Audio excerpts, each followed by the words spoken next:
This issue will explain to you BMW 16 F30 steering wheel disassembly tutorial. Methods. The tools we use RT20 and small slotted knife.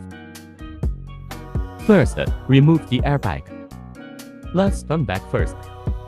Find the of the two snap springs. Pry the spring with a small knife. Then pull out the airbag with your hand in front. Doing whatever we like our way. Didn't need a wall to build a new space.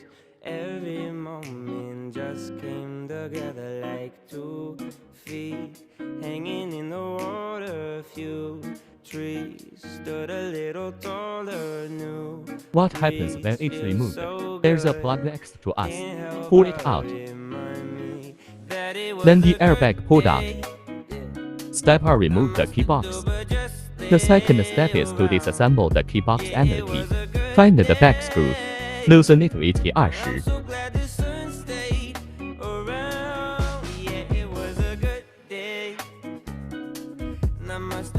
After loosening it, just pull it up.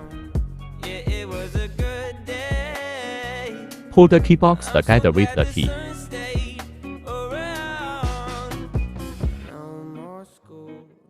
In this way, the key box is removed.